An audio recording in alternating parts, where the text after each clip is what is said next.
Jusqu'à 9h, Good Morning Business. Il faut laisser les banquiers faire leur métier. Vous êtes d'accord, Daniel Bal, le directeur général du Crédit Mutuel Alliance Fédérale? Ah, j'en suis complètement d'accord. Je pense qu'on est des experts, des professionnels, que le boulot qu'on a fait, et notamment pendant cette période de crise, est tout à fait remarquable. Et je parle pour l'ensemble de la profession. Effectivement, laissons-nous faire notre travail. Mais je sais que la réglementation, elle est de plus en plus forte, de plus en plus contraignante. Mais bon, malgré tout, on s'adapte. Je dis ça, Daniel Bal, parce que vous savez qu'aujourd'hui, nouvelle réunion du Haut Conseil de stabilité financière qui risque de rendre obligatoire, contraignante et donc juridiquement condamnable les critères d'attribution des crédits immobiliers. Oui, ça devient contraignant sans doute à partir de cette décision d'aujourd'hui. Dans les faits, la grande majorité des banques, et nous en faisons partie, appliquons les règles. D'ores et déjà, il faut dire que le superviseur français a mis une vraie pression sur l'ensemble des banques pour que ces critères du Haut Comité de stabilité financière soient respectés. Je le rappelle, pas plus de 35% d'endettement. Hein. Pas plus de 35% de taux d'effort, assurance emprunteur comprise. Oui, pardon, taux d'effort. Donc c'est assez contraignant, effectivement, parce que pour des ménages aux revenus modestes, c'est compliqué. Et puis, nous avons également une limitation de la durée. Bon, à 25 ans, ça, je pense que c'est assez convenable. C'est raisonnable, ouais. Absolument, il n'y a pas de difficulté par rapport à ça. Mais on peut toujours faire des exceptions, des dérogations. Il y a 20% de possibilités de dérogation, dont 80% pour la résidence principale. Donc, il faut gérer tout ça. Mais vous y arrivez, vous dites vous-même qu'il y a très peu de dossiers litigieux, finalement. Ah, c'est pas le sujet. Nous y arrivons aujourd'hui à l'octroi, oui. Mais ça, c'est un peu compliqué. Et on refuse parfois des dossiers, ou on reconstruit des dossiers, on prolonge parfois un petit peu la durée pour justement faire baisser le taux d'effort. Par contre, effectivement, sur le fond, aujourd'hui, le sujet du crédit immobilier en France n'est pas un vrai problème. Nous ne sommes pas aux États-Unis, où il y a eu le subprime. En France, on accorde le prêt d'abord en fonction de la capacité de remboursement. D'ailleurs, un des points que nous regardons et qui n'est pas pris en compte par le Haut Comité et par le superviseur, et le reste à vivre. Parce qu'il nous semble que le vrai sujet, c'est savoir combien il reste pour l'emprunteur de capacité de remboursement. Bon, c'est un critère qui n'est pas reconnu, mais nous l'appliquons quand même en complément, évidemment, du taux d'effort.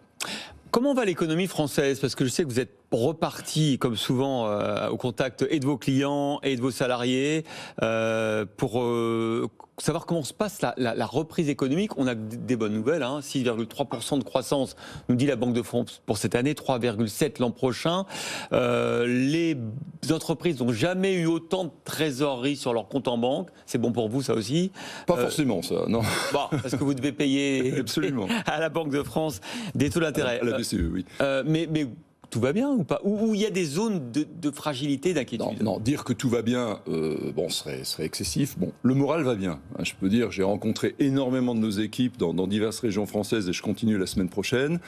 J'ai également rencontré un certain nombre de clients qui, en tout cas, ont la volonté de continuer à avancer. Je crois que dans cette crise, beaucoup avaient oublié la forte capacité de résilience des entrepreneurs. Et les entrepreneurs ont su s'adapter et c'est absolument formidable. Donc je ne vais pas dire que tout va bien. Quand vous entendez un restaurateur vous dire qu'il ne peut remplir sa salle qu'aux 2/3... C'est vrai qu'il y a des secteurs où c'est plus compliqué.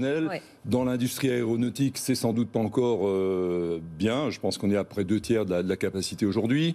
L'événementiel continue à souffrir parce que les perspectives ne sont pas encore tout à fait claires. Mais il y a encore des aides pour ça, pour ces entreprises particulières. Il y a encore des aides, exactement. Bon, alors, on va être clair, l'aide de l'État, le quoi qu'il en coûte, a certainement permis. Je pense également que la forte mobilisation des banques, notamment dans l'attribution du prêt garanti par l'État, mais également dans l'analyse dossier par dossier des situations avec parfois des prorogations de prêts, a permis de bien passer. Donc aujourd'hui, je dirais que le moral est plutôt bon, voire au beau fixe, avec toujours des sujets un petit peu compliqués. Cela étant, là, on est en train, et j'espère qu'on est vraiment en train de sortir de la crise, des situations difficiles, on en a toujours connu, parce qu'une entreprise a parfois des accidents, elle a parfois un impayé, parfois aussi des mauvaises décisions, mais globalement, oui, je suis plutôt optimiste. Donc on parle plus de bourse de la dette, ça, c'était un mirage, ça?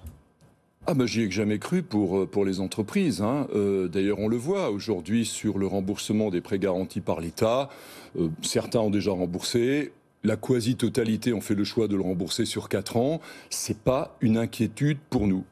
Est-ce que vous avez décelé, malgré tout, des entreprises qui ne s'en sortiront pas, peut-être plus qu'avant la crise? Je ne peux pas dire qu'il y en ait davantage qu'avant, oui. Mais bien entendu, on en a toujours. Alors, ce qu'on a fait surtout, et on l'a fait tant dans les réseaux Crédit Mutuel que dans les réseaux CIC, on a mis en place des indicateurs avancés de difficulté des entreprises.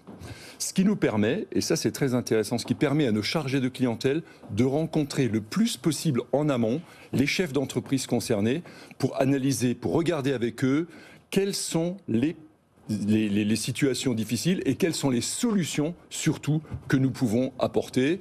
Donc finalement, la crise là aussi a amené à ce qu'on augmente encore nos outils de détection précoce pour pouvoir apporter la bonne réponse au bon moment. Est-ce que le fait que tout aille plutôt quand même bien, même s'il y a certains secteurs, et vous avez bien fait de le faire Daniel Bal, qui souffrent encore, est-ce que ça ne va pas retarder la réflexion sur la restructuration du secteur bancaire? Est-ce que voilà, il y a quand même la dématérialisation, la concurrence des banques en ligne. Est-ce que du coup, faut pas s'endormir, quoi?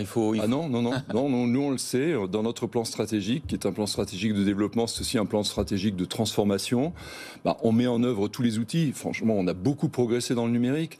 Avant la crise, la signature électronique, on le pratiquait. Aujourd'hui, c'est quasiment devenu systématique. Bien, la relation avec le client a évolué. On a encore plus d'outils pour permettre aux clients d'être en relation. Par exemple, on a le rendez-vous visio qui est automatique aujourd'hui avec les clients qui le souhaitent.